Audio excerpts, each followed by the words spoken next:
لرضا الله ولشفاعة رسول الله ولكرامة أولياء الله بإجابة المسؤول. الفاتحة. أعوذ بالله من الشيطان الرجيم. بسم الله الرحمن الرحيم. الحمد لله رب العالمين الرحمن الرحيم مالك يوم الدين. إياك نعبد وإياك نستعين اهدنا الصراط المستقيم صراط الذين أنعمت عليهم غير المغضوب عليهم ولا الضالين. رب اغفر لي. Alhamdulillah, demikian pembukaan dengan ditandai pembacaan suratul Fatihah. Mudah-mudahan acara lancar sampai selesai. Amin ya rabbal alamin. Untuk selanjutnya mungkin ada sambutan dari Syariful Mahad. Langsung. Hadirin jamaah yang dimuliakan Allah Subhanahu wa taala. Tiba saatnya ada acara inti, yaitu kajian kitab Jami'ul Mughni yang akan disampaikan oleh guru kita bersama. Kepadanya waktu dan tempat kami persilakan. Sallu ala Nabi Muhammad.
Assalamualaikum warahmatullahi wabarakatuh.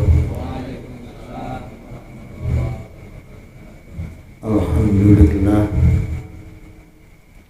Alhamdulillahilladzi idza arada li 'abdihi khairan razaqahu tafaqquha fid-din wa ayyadahu bi quwwatil imani wa kamalil yaqin. Wassalatu wassalamu ala Sayyidina Muhammadin sayyidil anbiya wal mursalin wa ala alihi wa ashabihi ajmain. Asyhadu an la ilaha illallah al-malikul haqqul mubin wa asyhadu anna Muhammadan abduhu wa rasuluhu shadiqul wa'dil amin. Allahumma ahsin akibatana fil umuri kulliha wa ajirna min hidzid dunya wa adzabil akhirah. Allahumma altuf bina fi taisiri kulli asir fa inna taisir kulli asir alaika yasir wa as'aluka al-yusra wal mu'afata fid dunya wal akhirah. Rabbana innaka jami'un nasi liyaumin la raiba fihi innallaha la yukhliful mi'ad. Amma ba'du, wa ila sahil mu'alif wa ila jamil masyaykhina wa ila hadilatil qadar Syekhina Afatul Syarif Muhammad Zakaria.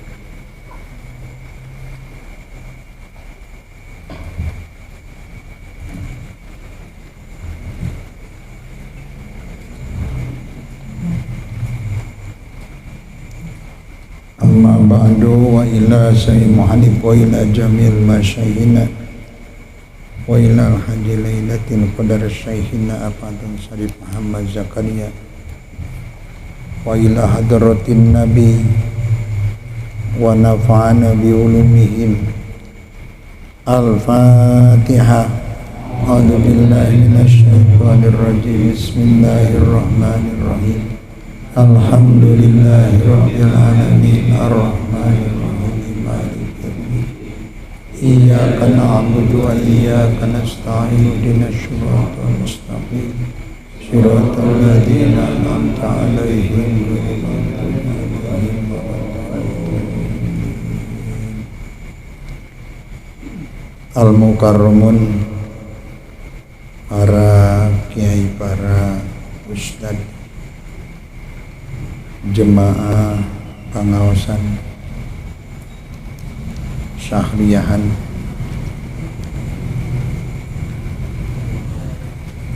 terutama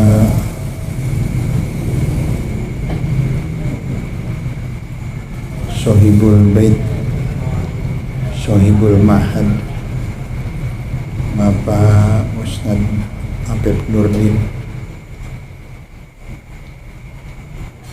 beserta seluruh jemaah yang hadir, semua saya hormati dan mudah-mudahan di malam ini mendapat tambahan rahmat Allah Subhanahu wa ta'ala. Pertama-tama mari kita haturkan puji dan syukur hadirat Allah Subhanahu wa ta'ala yang dengan kudrat iradat, ridho dan inayahnya di malam ini kita dapat berjumpa kembali, bersilaturahmi dalam rangka mengisi kegiatan thalabul ilmi. Mudah-mudahan dengan wasilah sababiyah kegiatan thalabul ilmi ini kita semua ditambah ilmu nafi, ilmu manfaat, juga ditingkatkan derajat ketakwaan pada Allah Subhanahu wa ta'ala. Tentunya mudah-mudahan kita semua dipanjangkan umur dengan sehatnya, dihasilkan segala urusan dan dilancarkan segala tujuan dengan ridho Allah Subhanahu wa ta'ala. Tidak lupa tentunya mudah-mudahan anak cucu kita ditakdir Allah sebagai hamba-hamba yang soleh dan solihah. Rahmat dan salam kita haturkan pada baginda Nabi Muhammad sallallahu alaihi wasallam, juga pada sahabat dan keluarganya, tabi'in, para pengikut beliau, itba'it tabi'in, ulama mutaqaddimin dan ulama mutaakhirin, ulama salaf,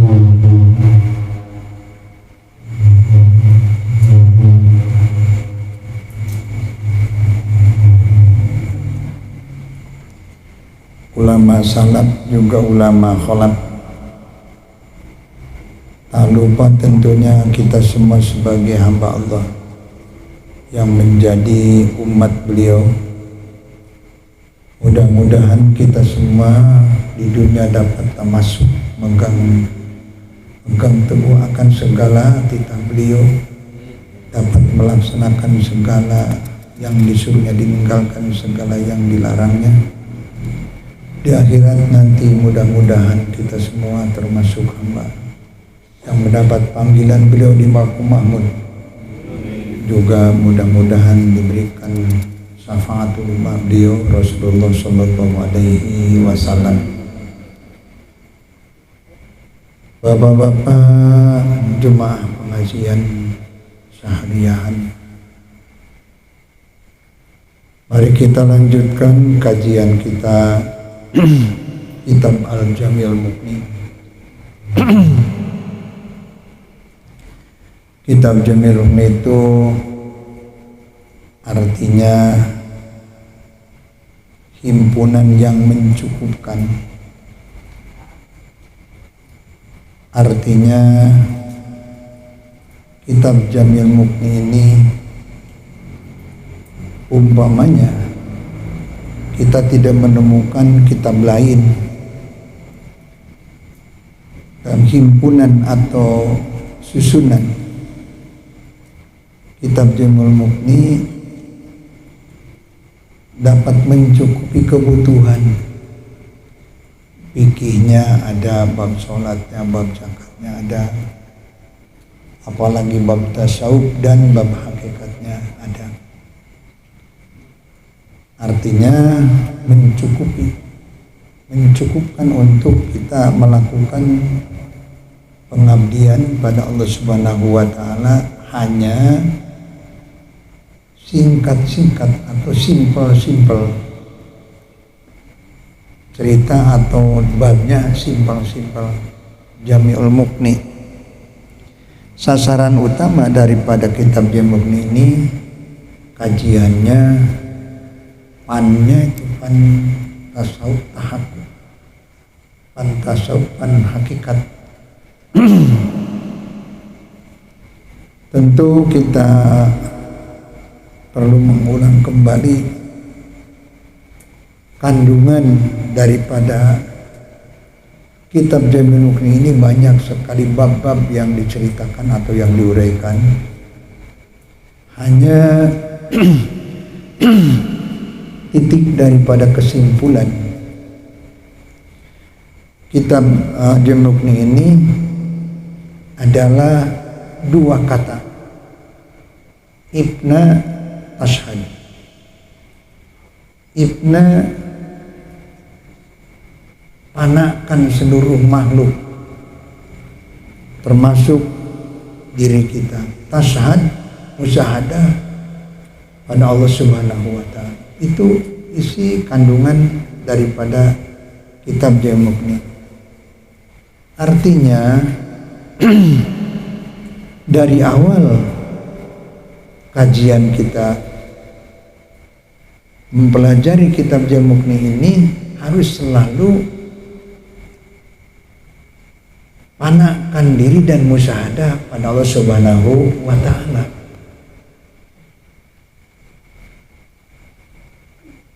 Walaupun bab yang dipelajari pamannya bab zakat, tetap kita berusaha untuk masuk ke wilayah musyahadah, masuk ke wilayah panah.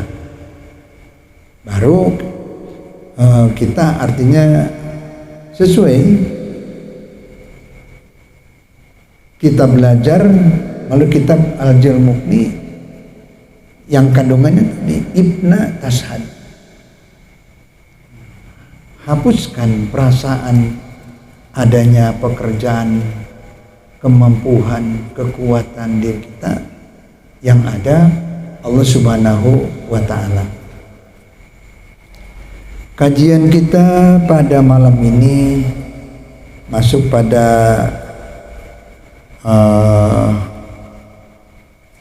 permulaan matan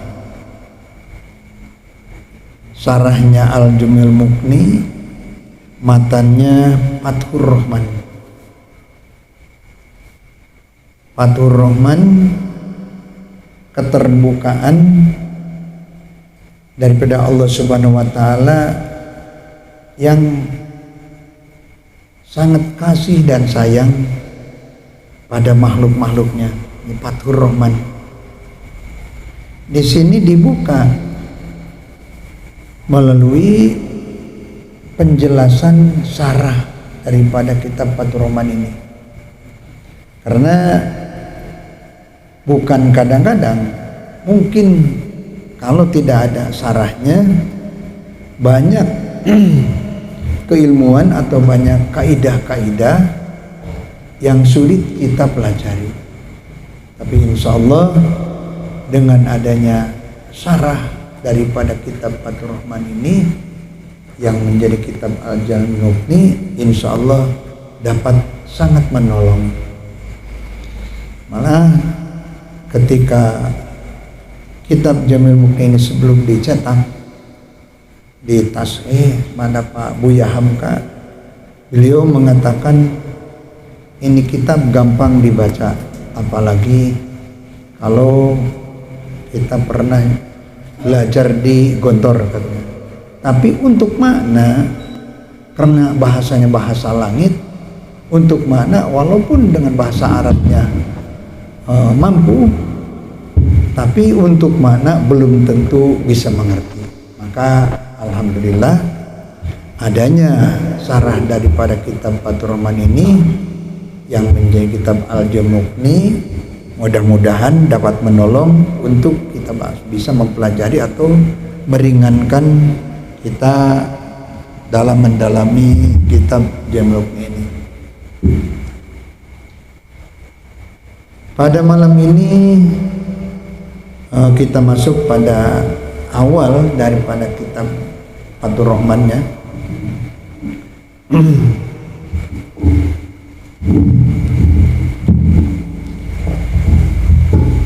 Bismillahirrahmanirrahim.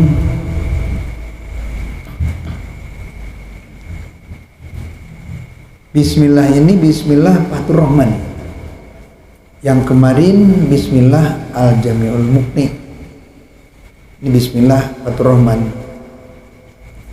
Semua yang ada lingkar atau yang ada kurungannya itu kitab matan Fathur Rahman namanya. Bismillahi,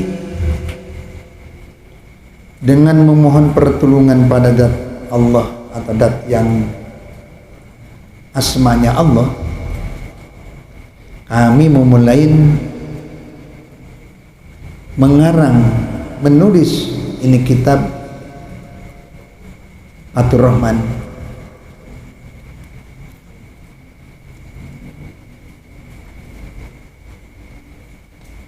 Bil alami, isim alam, Allah isim alam, dengan isim alam Bismillah. Bipatil lami, dengan dipatahkan i'rab lamnya, alam, adali yang menunjukkan ala ilail haq, pada ketuhanan yang hak, yang benar. Dilalatan jamiatan, dengan dilalah yang menghimpun di ma'anil asmaul husna, pada mana-mana asmaul husna. Bismillahi yang ditulis di sini bismi, tidak langsung bidatillah.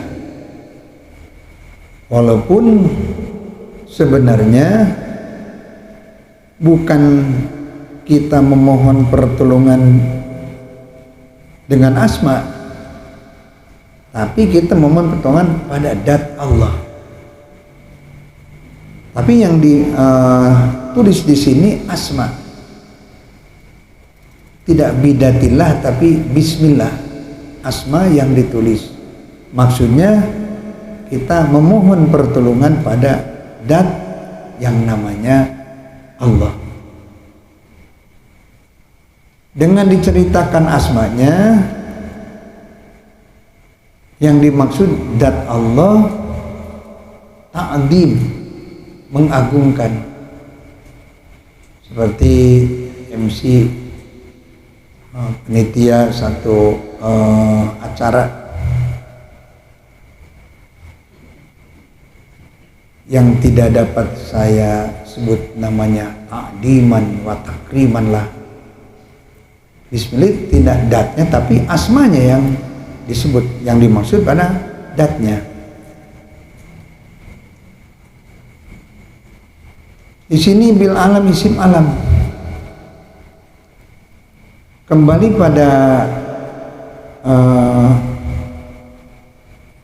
pengkoreksian asma daripada asma Allah. Nanti di depan ada dilalatan jami'atan li ma'anil asmil husna. Dilalah alam menunjukkan dengan ilahil haq, dilalatan jami'atan li ma'anil asmil husna. Lafaz Allah ini adalah asma jami'atan limanil asmil husna, yang menghimpun seluruh mana asmaul husna. Artinya Allah ini, asma Allah ini asma yang menjadi pusat. Ar-Rahman Rahim Allah, Al-Qadir Allah, Al-Aziz Allah, Al-Ahad, Al-Wahid Allah, Al-Muhaimin Allah. Jadi pusat induknya. Maka di sini ceritakan jami'atan limanil asmaul husna, yang menghimpun seluruh mana asmaul husna. Umpamanya kita ada kepentingan pada Allah Subhanahu wa taala, manusiawi kita memohon ingin diberikan rezeki, walaupun tidak dikatakan ya Rozak atau la ilaha illallah Rozak, walaupun tidak dikatakan ar-Rozaknya, jami'atan dengan husna, Allah ini termasuk di dalamnya ar-Rozak. Allah ini termasuk di dalamnya ar-Rahman Rahim. Umpamanya kita wirid dengan asmanya la ilaha illallah, Allah, Allah, Allah. Tapi tujuan kita untuk memohon Rahman Rahimnya atau rizki, memohon keterbukaan, mohon apa saja yang ada dalam Asmaul Husna yang 99 yang kita baca Allah, sebetulnya udah cukup, karena jami'atan Allah ini telah menghimpun seluruh asma yang pada Asmaul Husna yang ada pada Al-Quran 99. Katanya di dalam kitab suci Taurat, Injil, Zabur, Suhuf Ibrahim, Suhuf Nabi Musa sebelum Taurat, katanya tidak kurang 4.400 asma. Nah, induknya Allah. Jadi apapun permohonan kita pada Allah, sebetulnya kalau kita telah mengkaji kandungan daripada asma Allah, cukup dengan Allah, Allah, Allah, Allah. Di sana ada Ar-Razzaq, di sana ada Ar-Rahman, di sana ada Ar-Rahim, di sana ada Al-Wadud, di sana ada Al-Latif. Jami'atan li ma'ani asmaul husna, menghimpun seluruh mana Asmaul Husna. Kita ulang sedikit mengenai asma Allah. Kadang-kadang kita mempelajari terjemah daripada asma yang lain. Ar-Rahman, Ar-Rahim, Al-Wadud, Ar-Rajak, Al-Alim, Ahad, Al-Wahid, Al-Qahar. Allah kadang-kadang terlupakan. Apa terjemah daripada asma Allah? Tuhan satu-satunya Tuhan yang hak untuk disembah, Ar-Rajak yang memberikan rezeki, Ar-Rahman Rahim Tuhan satu-satunya Tuhan yang wajib disembah, yang maha pengasih dan penyayang, Al-Qadir Tuhan satu-satunya Tuhan yang hak untuk disembah, yang menguasai seluruh alam. Allah apa terjemahnya? Allah Tuhan, tiada lagi Tuhan, atau satu-satunya Tuhan yang harus disembah, yang menjadi pusat seluruh makhluk. Itu terjemahnya. Atau Sunda atau terjemah letterleknya.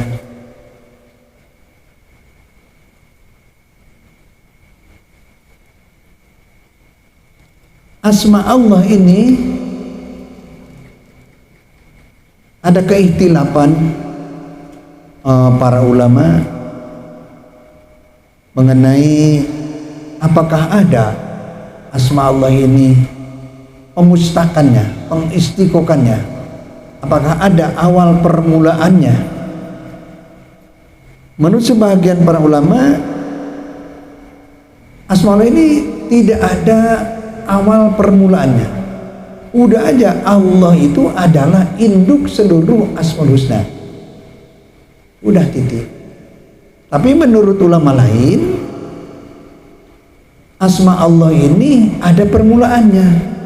Penjelasannya banyak di dalam kitab Futuhatul Ilahiyah atau kitab Jamal, tafsir Jamal, atau pada tafsir Ibnu Katsir juga. Di dalam tafsir Sawi juga ada di awal-awal. Asma Allah itu ada yang menyebut mengatakan dari aliha ya'luhu ilahan. Ada yang mengatakan dari laha ya'luhu laihan ilahan. Ada yang mengatakan dari wala. Ada yang mengatakan dari Allah al-ilah dipindahkan harakat hamzahnya ke lam kemarifatan, dibaca Allah, lalu diidghamkan, dimasukkan lam yang pertama ke lam yang kedua, dibaca Allah, terus dirubah atau diluruskan i'rabnya sesuai dengan aturan qiraat.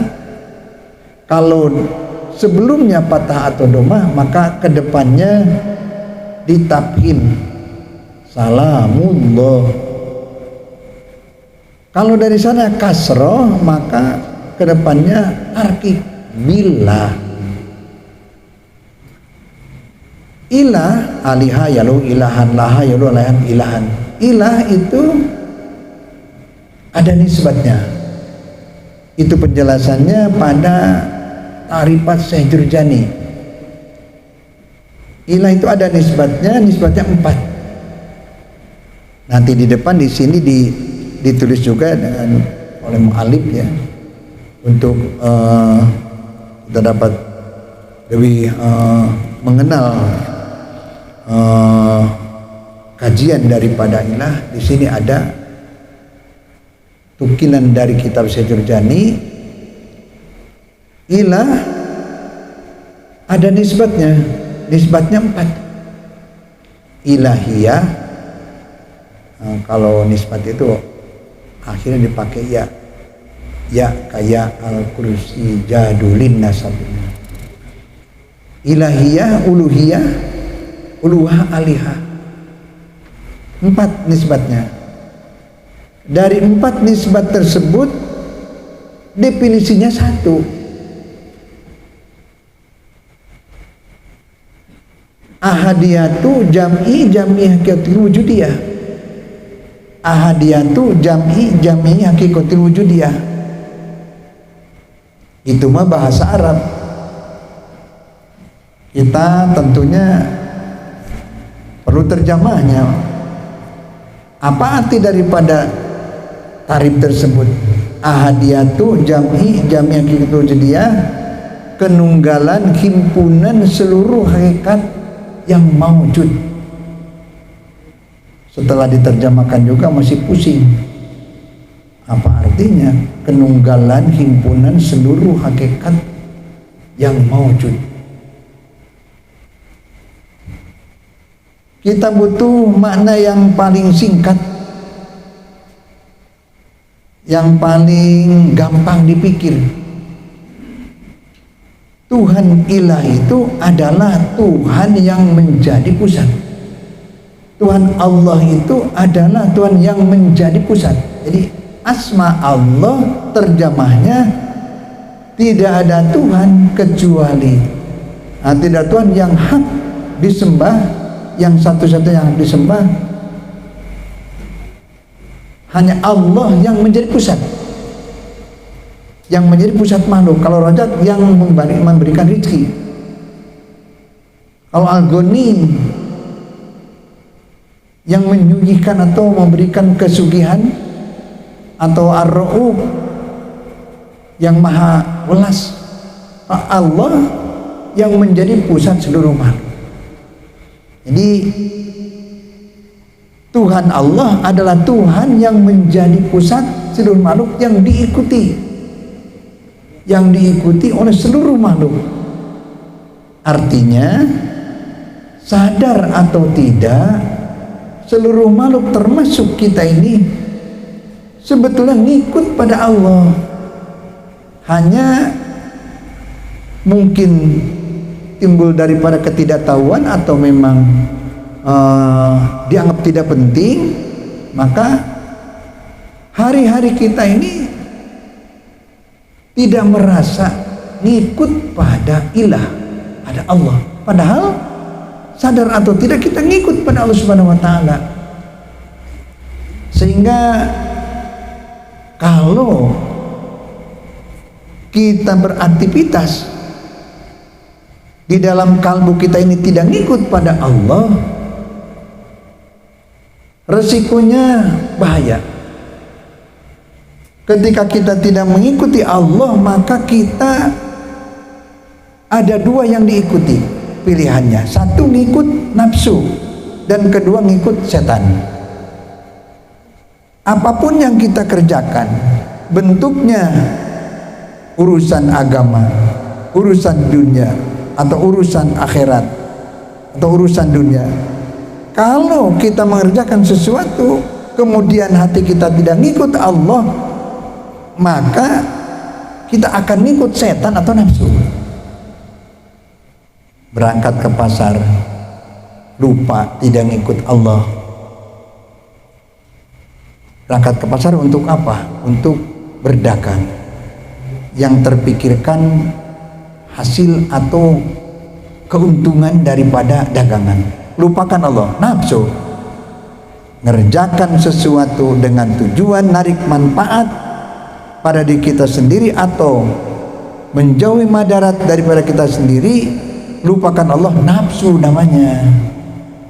Berangkat ke masjid, sembahyang awal waktu berjamaah, lupa tidak ngikut Allah. Ngikut apa? Ngikut nafsu, ingin fadilah yang banyak, ingin mendapatkan 27 derajat. Itu nafsu namanya. Tidak akan menjadi nilai ibadah, karena ibadah itu fa'lul abdi ala hilafi hawa nafsihi ta'diman li rabbihi. Pekerjaan seseorang yang menjauhi nafsu. Tiba-tiba kita sembahyang ingin punya fadilah, narik manfaat bagi untuk kita sendiri, nafsu namanya. maka tidak jadi ibadah hakikatnya. Kalau tidak ngikut nafsu, kita tidak ngikut Allah tapi tidak ngikut nafsu, mungkin setan yang kita ikuti. Berangkat ke masjid, bawa sejadah di pundak, barangkali ada orang yang melihat saya memang ahli ibadah. Setan itu mah, kita lagi menjadi setan kita. Tadi mah nafsu sudah bahaya, apalagi kalau menjadi setan. Maka penting sekali kita memahami juga mengamalkan arti daripada asma Allah. Karena induk atau pusat untuk seluruh asma. Untuk sedikit dapat merasakan atau membayangkan, minimal membayangkan kita bisa mengikuti Allah, itu banyak cara. Antara lain kita bergerak itu, atau hari-hari kita ini bisa disingkat aktivitas kita hanya dua. Satu bergerak, dua diam. Satu diam, dua kita bergerak. Tapi pergerakan dan diam kita ini semua itu adalah af'al Allah namanya. Di saat kita mengerjakan sesuatu, mungkin lagi bergerak atau lagi diam, tidak ingat Allah, maka itu tidak ngikut Allah namanya. Tentu tadi ngikut nafsu atau setan. Jalan lain lewat Al-Quran diabadikan Allah Subhanahu wa ta'ala. Tugas dari Allah untuk kita sehari-hari, baik itu urusan duniawi atau urusan ukhrawi yang kita kerjakan, kembali pada ayat unzuru ma dafis samawati wal ar. Lihat, kalian harus melihat apa yang ada di dalam bumi dan di dalam langit. Di antara bumi kita ini di daerah bumi, Allah menugas kita lihat di dalam jiwa kita ini, di dalam diri kita ini. Allah tidak menyuruh atau malah melarang melihat dohir diri kita ini, tapi yang ditugaskan lihat dalamnya. Madza fis samawati wal ard, apa yang ada di dalam bumi, di dalam diri kita ini. Sehingga para ulama mengkoreksi tentang kalimatnya. Di sana diadakan pi harap jar, pi dorpiahnya, padahal tidak pun diadakan pi udah mengandung mana yang sama. Undurus samawati wal ard, lihat bumi dan langit. Dia di dalam bumi dan langit, karena itu mana idopat. Tapi karena lebih menekankan melihat dalamnya daripada bumi, dalamnya daripada diri kita ini, diadakan pi dorpiahnya. Ungduru madafis samawati wal ard. Lihat ada apa di dalam diri kita ini, di dalam bumi dan di dalam langit, di dalam diri kita ini. Maksudnya di dalam bukan darah atau daging atau tulangnya. Maksudnya di dalam adalah diri kita ini yang dohir jismani, di dalamnya ada ruhani. Itu yang dimaksud. Lihat dalamnya ruhani. Terus ada bantuan untuk meringankan makna daripada ayat tersebut. Ba'dul hukama mengatakan al-aqwanu dohiruha girrotun wa batinuha ibaratun. Makhluk termasuk diri kita ini, kalau kita melihat dohirnya makhluk, kita akan tertipu menyangka bahwa diri kita ini yang punya kemampuan, yang punya pekerjaan, yang punya kekuatan, yang punya upaya. Padahal setelah kita teliti, tidak ada semua itu. Tidak ada mampu, tidak ada kuat, tidak ada upaya diri kita ini yang dohir. Di mana kita melihat itu? Ketika kita ditinggalkan dengan yang nama dalam tadi adalah ruhani, apa kemampuan jismani kita ini? Berdiri tidak mampu, berbicara tidak mampu, melihat tidak mampu, bergerak juga tidak mampu. Benar-benar tidak ada kemampuan sama sekali. Nah, kalau kita berpikir sekarang kita sedang disatukan antar jismani dan ruhani, dan nanti setelah kita ditinggalkan rohani sama jismani kita ini, la haula wala quwata, sama, tidak ada apa-apanya. Sekarang dan nanti, sekarang lagi disatukan dengan ruh, dan nanti setelah ditinggalkan ruh sama diri kita ini, tidak ada apa-apanya. Maka seluruh pergerakan atau aktivitas jismani kita ini ngikut dengan ruhaninya. Tidak ada ruhani tidak bisa apa-apa. Itu mah tidak perlu dalil-dalil yang muluk-muluk. Udah, kita karena melihat manusia setelah ditinggalkan ruhaninya tidak bisa apa-apa, maka jelas jismani ini kita ini tidak bisa apa-apa. La haula wala quwata. Pergerakannya ada pada ruh. Maka pertama kita untuk nanti insya Allah dapat membaca, walaupun belum bisa merasakan, dapat membaca bahwa kita itu ngikut Allah, Tuhan Allah yang diikuti seluruh makhluk. Maka pertama kita yakini bahwa jismani kita ini ngikut ruhani. Jismani ada di alam mulki, ruhani ada di alam malakut. Alam malakut, alam arwah wan nufus, alam hidup kita ini dengan keinginan. Kita menyangka bahwa keinginan ada di kepala. Bukan di kepala. Kepalanya masih utuh, tinggalkan dengan rohani. Bisa berpikir apa? Tidak bisa apa-apa. Mau apa? Mau minum, mau makan? Enggak mau minum, enggak mau makan kalau tidak ada ruhani. Artinya bukan di kepala, keinginan itu di dalam roh, di alam malakut namanya. Di alam malakut itu adalah ruh kita, kampungnya ruh kita ini di alam malakut. Kalau tempatnya jismani kita ini di alam mulki. Alam mulki ini alam syahadah, alam yang nampak ini. Alam syahadah, alam mulki atau alam dunia namanya. Alam fana namanya, alam dunia ini. Nah, jismani kita ini jadi pergerakannya ngikut pada ruhani. Kalau kita contohkan ibarat lomang atau kumang, kalau lomang yang ada di laut tuh, dia lomang masuk ke cangkang kerang, masuk ke cangkang kerang sesuai dengan besar kecilnya kelomang, maka dia pilih tempat atau pilih cangkang kerang yang sesuai. Lagi kecil masuk ke kerang yang kecil, agak besar masuk ke yang besar, semakin besar terus masuk yang besar.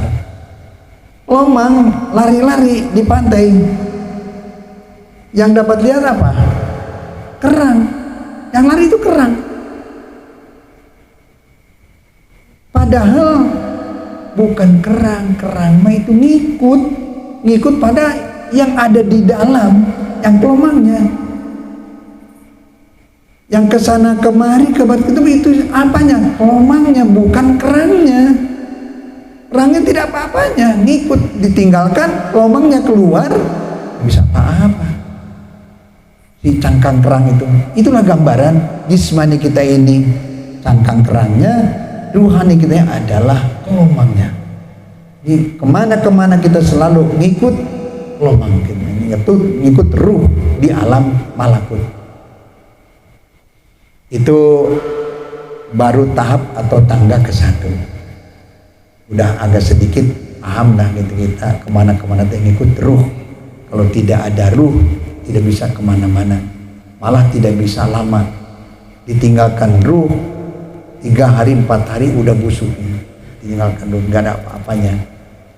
Ruhani yang ada di dalam malakut yang diikuti dengan jismani kita ini sama itu makhluk.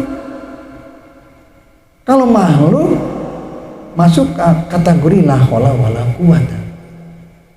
Ruhani yang tadinya diandalkan kita bersandar akan ruhani kemana-kemana, ngikut ruhani, padahal dia ruhani tidak bisa apa-apa, hanya kampungnya saja yang beda. Kalau jismani kita ini ada di alam mulki dunia ini, kalau ruhani kita ada di alam malakut, sama, tidak bisa apa-apa, tidak punya pergerakan, tidak punya haul, tidak punya kuat dia. Haul dan kuatnya dia ruhani nunggu kekuatan daripada induknya ruh. Namanya banyak induknya ruh itu. Ada hakikatul wujudiyah, ada hakikatul asma'iyah, ada dikatakan alam jabarut, alam wahidiyat, alam wahdat sifat, wahdat dat, alam kobakosin. Disebut juga alamnya adalah induknya ruhul a'dham namanya. Jadi namanya beda karena beda yang lagi diceritakan. Sekarang kita menceritakan ruh, itu namanya yang diikuti dengan ruh kita ini ruhul a'dham namanya. Bahasa lain Nur Muhammad, aklul awal.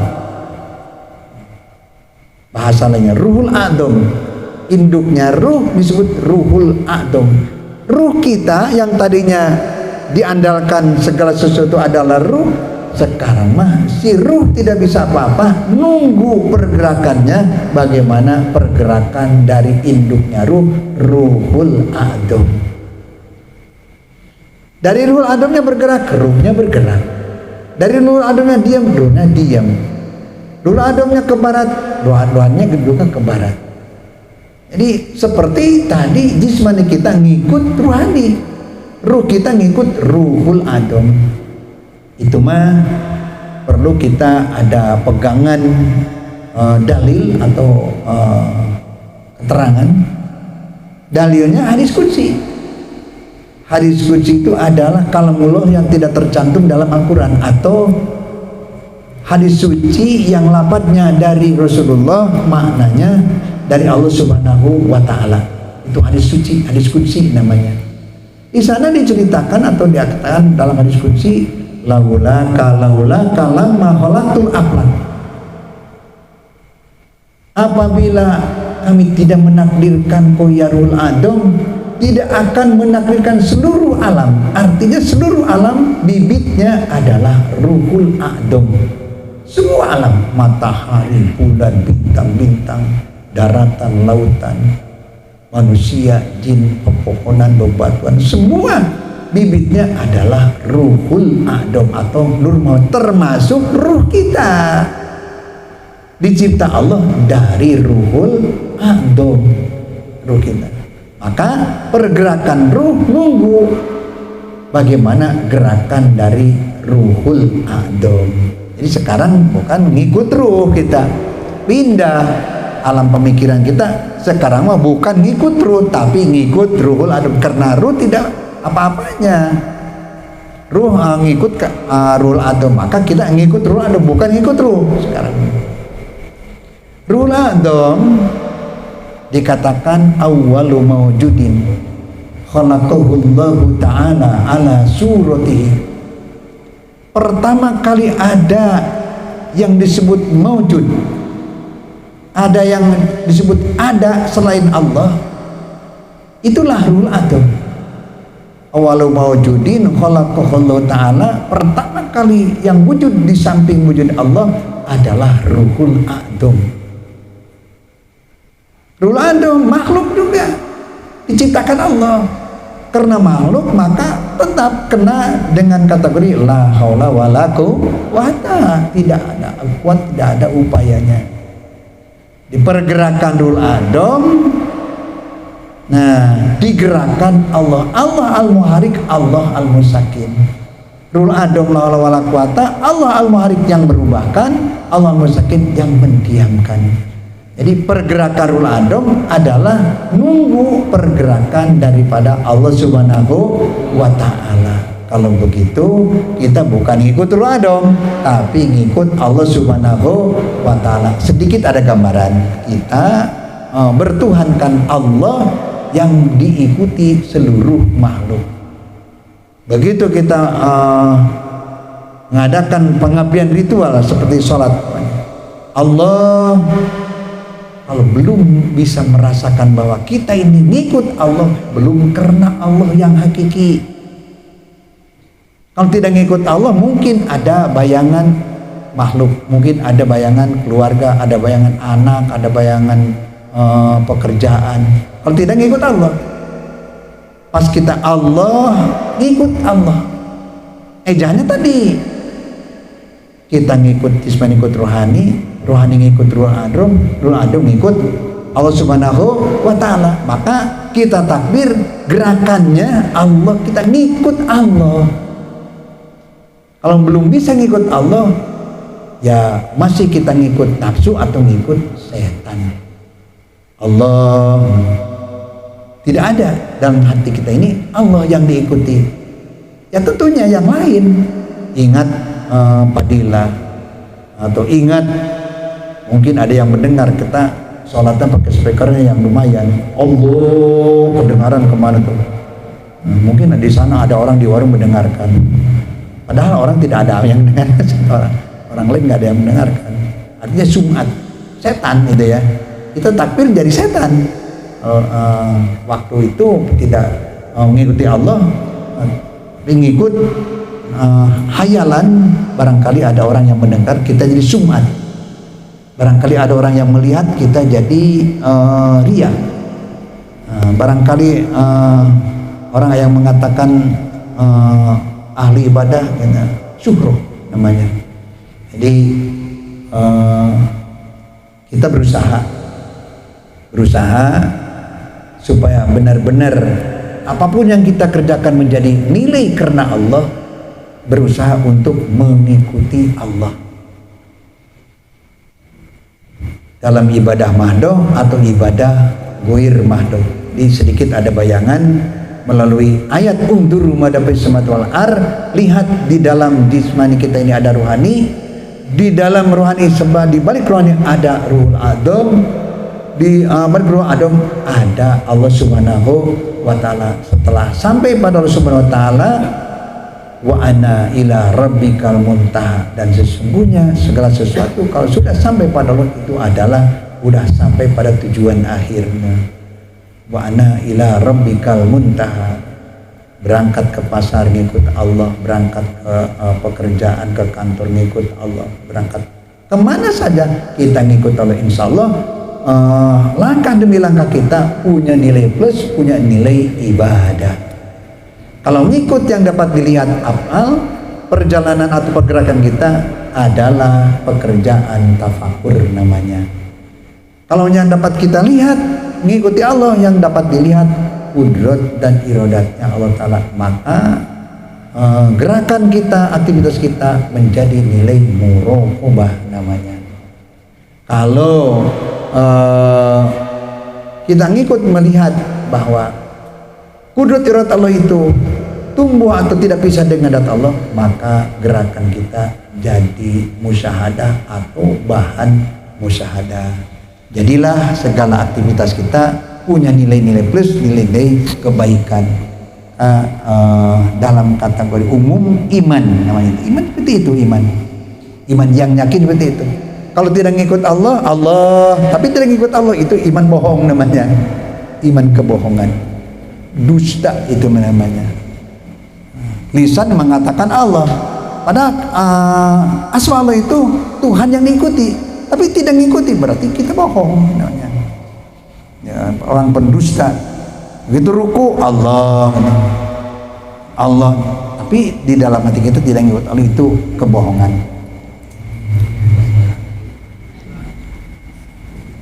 Di dilalatan jamiatan lima asmaul husna, dilalah yang menghimpun seluruh makna asmaul husna.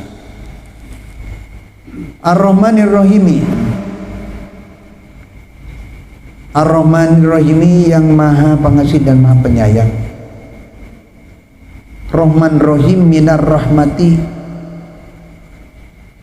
diambil daripada kata rahmat, dimustaq, diambil dari kata rahmat, minar rahmat. Rahmat menurut katakanlah manusia, rikotun fil kolbi allati taqtadi hiyalina. Lain lagi rahmat di Allah. Kalau rahmat di Allah, hiya irodatu isolil khair. Rahmat itu adalah menakdirkannya Allah pada seseorang untuk berbuat sesuatu kebaikan. Itu rahmat. Jadi ketika Allah menakdirkan seseorang mau ngaji, mau sholat, itu namanya tanda orang tersebut mendapatkan rahmat. Tinggal tadi, kalau benar-benar masuk, ngajinya benar-benar, sholatnya benar-benar, jadi punya rahmat beneran. Kalau hanya dohirnya saja yang melakukan kebaikan, baru cangkang rahmat itu mah. Belum masuk, belum ada isinya. Karena isinya malu ingin dilihat orang, isinya ingin dibilang orang rajin dan sebagainya. Jadi bercangkang rahmat. Kalau udah ngikut dan ngikut Allah, baru mendapat rahmat. Seperti kita ngaji, kan ada ketentuan khusus. Ngaji kita ini datang ke tempat pengajian, duduk di tempat pengajian yang punya nilai luar biasa, detik demi detik, saat-saat kita duduk di tempat pengajian, terus malaikat mencatat amal kebaikan, atau malaikat terus memohon ampun untuk orang yang lagi ngaji. Tapi amin yang tarik ini ya. Amin. Nah, kembali lagi, siapa yang akan punya fadilah besar daripada pengajian? Yang berangkatnya menginjak sayap malaikat.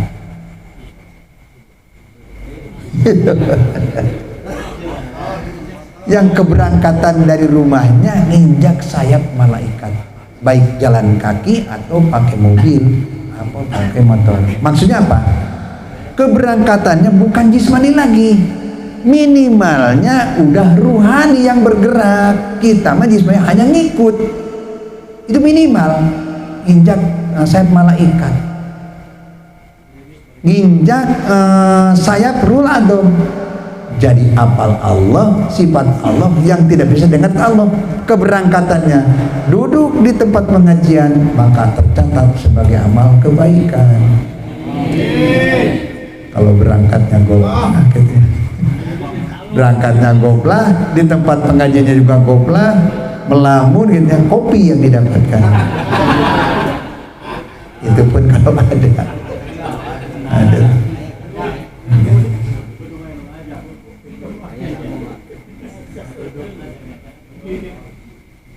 Apa tugas kita ketika duduk di tempat pengajian? Maka pas kita duduk di pengajian, ada dua yang terjadi. Kalau pengajian ada yang berbicara, ada yang mendengarkan. Kalau ada yang berbicara sendirian, bukan pengajian itu mah. Nah, lagi studio itu mah. Ada lagi yang orang-orang yang kumpul di tempat pengajian tapi nggak ada yang ngomongnya. Adu bako namanya. Itu mah lagi adu bako, bukan pengajian. Jadi ada yang berbicara, ada yang mendengarkan, itu baru pengajian namanya. Untuk yang mendengarkan ada ketentuan, jiwanya harus ada di alam aras. Jadi tidak ringan ya untuk mendapatkan fadilah tuh. Kita mah asal datang aja ke pengajian, pokoknya sorga aja tuh. Sorga. Kemana? Jalan ke Jogja ya, ke sana ke Wetan gitu. Kemana jalan ke surga? Ke sana ke pengajian bari ngantuk. Tidak semudah itu. Begitu duduk di pengajian, jiwa kita ini tempatkan di alam aras. Apa itu alam aras? Makom koidul ilmi, tempat adanya ilmu Allah, tempat terikatnya ilmu Allah. Jadi bukan kita yang bisa memahami sesuatu, yang ada pada pemikiran kita ini adalah ilmu Allah yang penempatannya pada diri kita ini, bukan kita yang bisa memahami. Kan biasanya kalau kita berbicara dohir memang tidak apa-apa. Nah, kalau dijelaskan ya sesungguhnya mengerti, langsung mengikuti sampai hati kita mengakui bisa mengertikan sesuatu, malah musyrik ngajinya, dapat merasakan atau beritikat atau punya itikat bahwa kita ini punya pekerjaan bisa memahami sesuatu. Padahal tidak ada pekerjaan kecuali apanya Allah Subhanahu wa Ta'ala. Jadi ilmu yang ada hanya penampakan ilmu Allah yang ada pada diri kita. Bukan kita yang bisa. Yang memahami bukan kita yang memahami. Kalau tidak Allah yang memberikan pemahaman, walaupun duduknya 2 jam 3 jam tidak akan mempunyai ilmu atau tidak mendapatkan ilmu. Kalau Allah tidak menakdirkan ilmu untuk kita. Jadi kembali pada ayat Allah, la ilma lana illa ma 'allamtana. Tidak ada ilmu, hakikatnya adalah hanya ilmu Allah SWT yang penampakannya di alam mulk ini dilihat pada diri kita. Kalau kebetulan kita dalam suatu pertemuan kita bagian ngobrol atau bagian mubaliknya, maka dudukan di alam kursi, di alam ilmu, di alam kursi makom ilmunya Allah. Apapun yang dikeluarkan bukan ilmu kita, bukan bisa kita, bukan paham kita, tapi ini ilmu Allah yang penampakan somboknya, spekernya ini lisan kita ini. Dari mana kita memahami seperti itu? Masih dari kursi Allah mengatakan kuntu samladiya sobi, akhirnya walisanuhul ladzi yantiqu bi, kami, Allah mengatakan kami yang menjadi lisannya orang berbicara. Bukan dia yang punya pembicaraan atau punya ilmu, tapi ilmu Allah yang penampakan keluarnya pada mulut seseorang. Diakui kita yang bisa menceritakan dan memahami tafsirnya dan sebagainya, malah kiai jadi musyrik lagi. Kiai musyrik, musyrik. Ada sedikit di belakangnya Mbah Yai musyrik ujungnya. Ya. Pak Ustadz musyrik di belakangnya. Kalau mengakui bahwa kita yang bisa atau yang memahami gitu. Iradatu Iswaya Ar-Rahman ablaq minar Rahim. Rahman lebih dalam lebih banyak maknanya daripada Rahim. Itu lebih mubalaghah, lebih menyeluruh maknanya daripada lafaz Rahim. Ayjalah ili hawadauqiha itu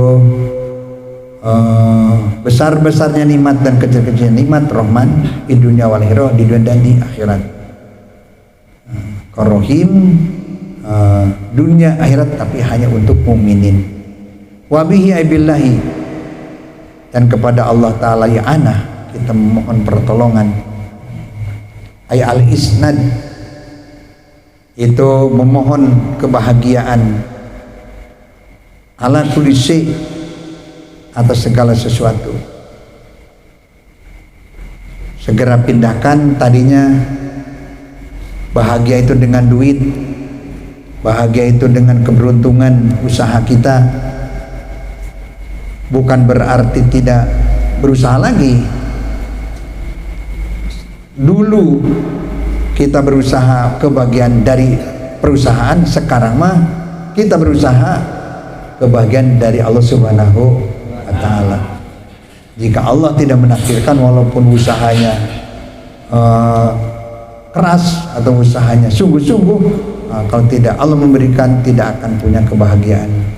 Jangankan usahanya merugi atau tidak berhasil, walaupun uangnya banyak, kalau Allah tidak mengasihkan kebahagiaan, tidak akan bahagia. Artinya banyak orang yang punya duitnya banyak, usahanya banyak, tapi bahagianya tidak didapatkan. Boleh pokoknya kita punya duit banyak, bisa makan enak, tapi belum tentu dapat membeli bahagia. Al-Is'an wa bihi al-i'ana, pada Allah memohon segala pertolongan. I'ana itu pertolongan batin. Kalau pertolongan dohir namanya nusroh. Iyyaka na'budu wa iyyaka nasta'in, kedepannya ihdinas siratal mustaqim. Bukan iyyaka na'budu wa iyyaka nasta'in kesananya duit yang banyak, tapi iyyaka na'budu wa iyyaka nasta'in ihdinas siratal mustaqim. Pertolongan dohir dan pertolongan batin. Pertolongan dohir bahasanya nusroh, pertolongan batin i'anah. Tapi sekali-kali itu sewaktu-waktu kata atau bahasanya i'anah, padahal yang dimaksud pertolongan dohir, bisa jadi itu. Tapi untuk umumnya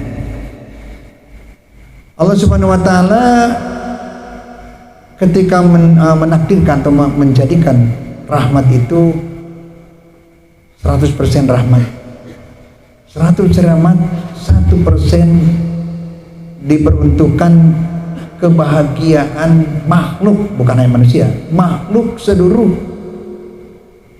makhluk samawi, makhluk arodi, itu mendapatkan kebahagiaan dari 1%, mendapatkan rahmat dari 1%. Yang menikmati duit banyak, yang menikmati usaha banyak, yang menikmati kesehatan, yang menikmati itu dari rahmat yang satu. Yang 99% lagi itu hanya orang-orang khusus, sekelompok orang yang muttaqin, yang masuk surgana Allah Subhanahu wa taala. 99% hanya untuk ahli surga, yang 1% dinikmati di dunia untuk seluruh makhluk. Ular kan betelurnya, kenapa? Karena kawin. Dia berbahagia, pesta dia di alam orang ular gitu. Dari mana? Dari nikmat yang satu. Dari Rahman Rahim, sekasih sayang yang satu. Sapi beranak, ketika kakinya menginjak anaknya, diangkatkan kakinya. Kenapa? Karena kasih sayang pada anak itu dari yang satu. Tiba-tiba kita datang anak yang ke satu, yang kedua, yang keberapa, begitu datang lahir anak, langsung dengan kasih sayangnya itu dari yang satu. Yang 99 hanya ditentukan untuk ahli surga. Orang yang mendapat pertolongan Allah itu ada beberapa tanda-tanda, antara lain orang yang telah mendapatkan pertolongan Allah suka menolong orang lain. Rasulullah mengatakan kalau kita punya kemampuan tolong orang banyak, umpamanya aliran airnya tidak mengalir jadi kebanjiran, tolong orang banyak, jangan sampai begitu banjir kebanjiran rumahnya. Kalau tidak mampu menolong orang banyak, tolong orang sedikit.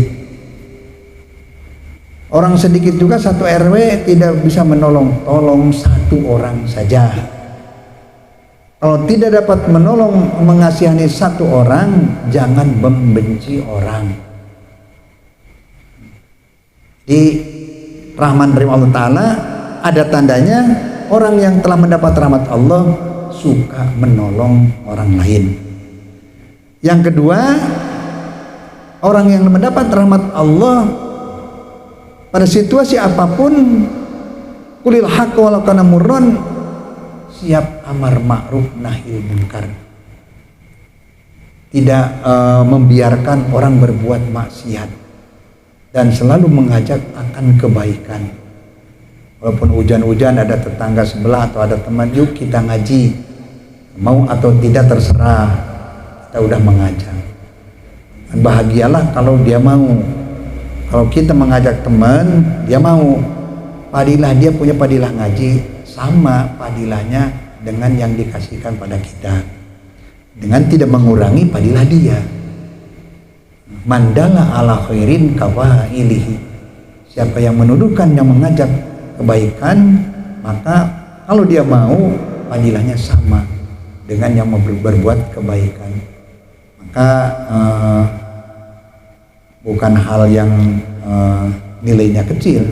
Kalau ada teman, ada siapa, ajak ibadat, ajak sholat, ajak ngaji dan lain sebagainya. Karena mandala alami apa ini.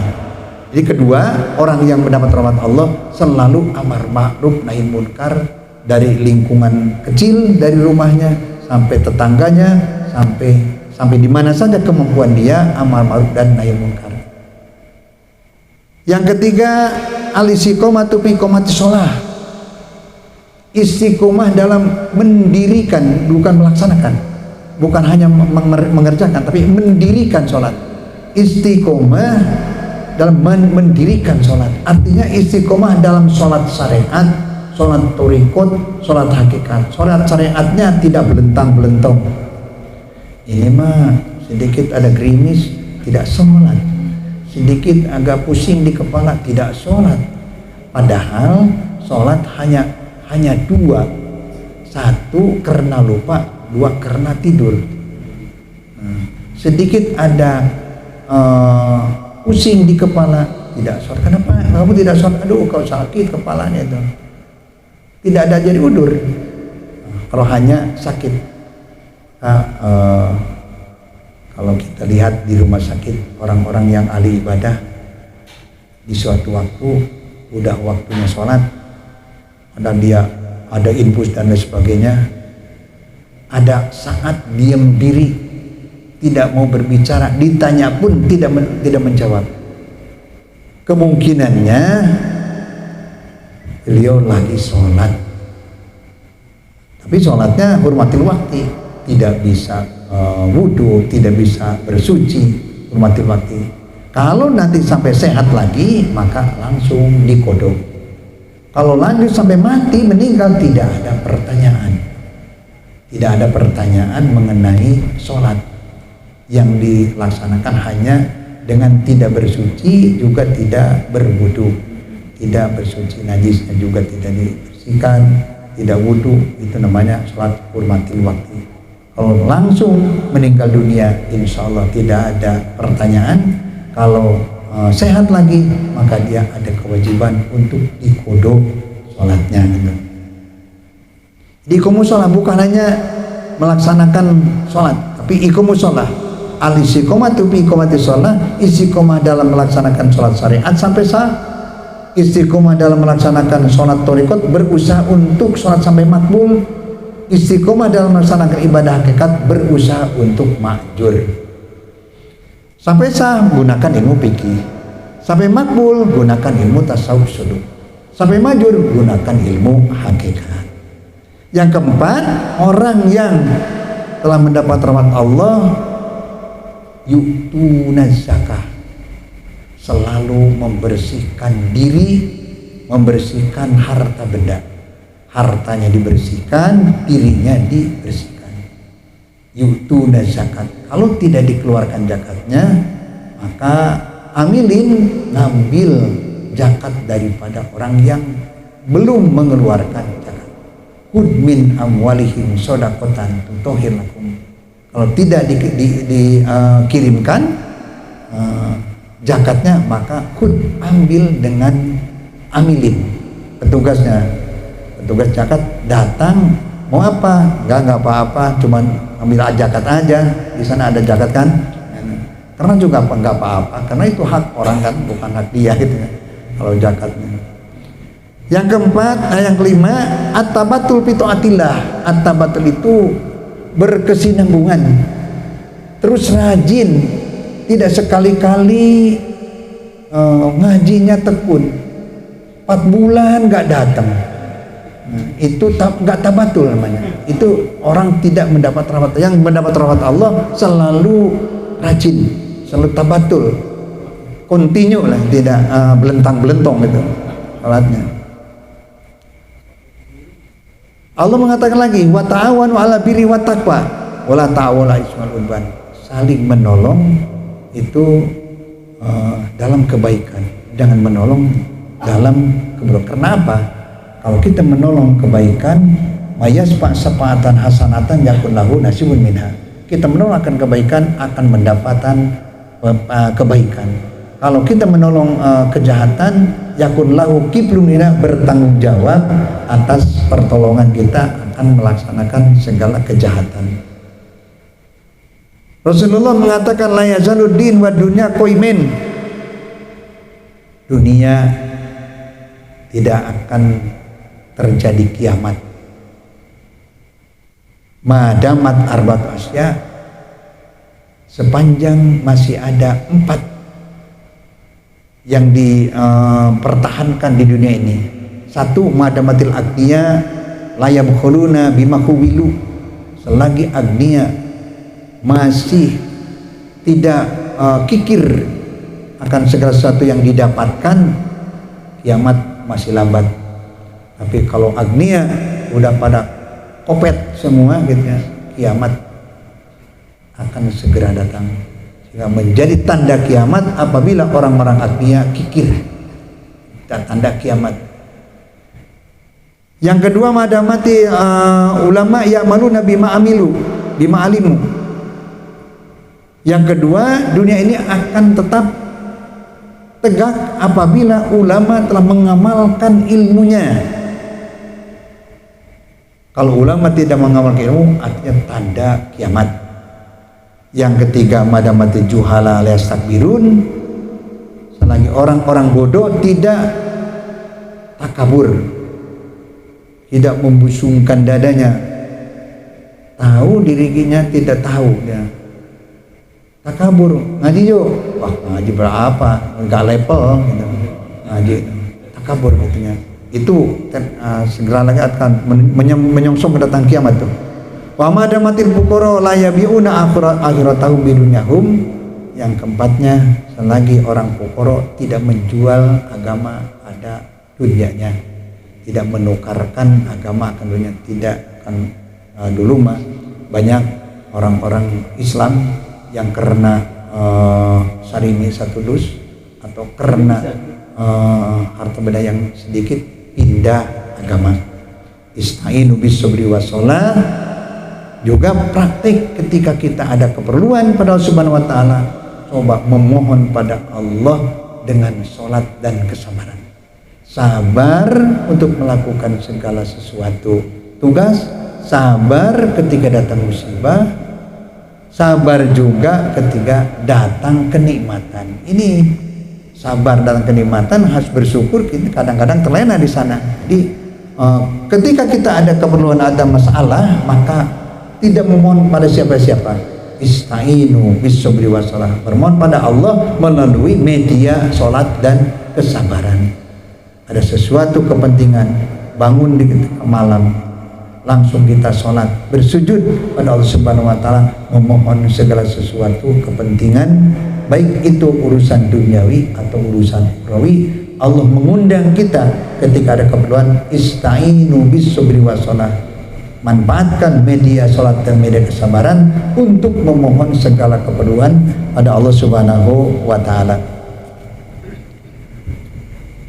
Wa bi alihanna wa taufik, dan taufik ila aqwamit thoriq. Itulah bapak-bapak yang saya hormati, kajian kita pada malam ini. Wabihi al-i'anatu wa taufiq ila aqwamit thoriq wa adaniha qala sayyidina. Itulah kajiannya, qala sayyidina, qala bimana yaqulu. Pak yang saya hormati, sedikit-sedikit tadi ada yang kita dapat temukan keilmuannya. Apabila belum kita merasakan mengikut Allah, maka untuk memahami seluruh asma husna yang 99 di dalam Al-Quran, tidak akan ketemu titik akhir daripada seluruh asma apabila Allah tidak dimiliki, makna daripada Allah tidak, karena itu induknya. Ar-Rajab Apa yang dan siapa yang rojak itu? Rahman Rahim mana dan siapa yang Rahman? Kalau kita udah rasa malaikat, itulah yang diikuti. Yang diikuti itu yang Rahman Rahim itu yang diikuti. Yang rojak itu yang diikuti, yang ahad itu yang diikuti, yang wahid itu yang diikuti. Kalau kita udah menemukan arti daripada asma Allah. Mudah-mudahan kajian kita di malam ini ada menambah keimanan, keyakinan dan menambah tingkatan ketakwaan kita pada Allah Subhanahu wa taala. Itulah yang dapat disampaikan. Wallahu muwaffiq lit thoriq. Maaf dalam segala kesalahan. Walakum minkum. Wassalamualaikum warahmatullahi wabarakatuh.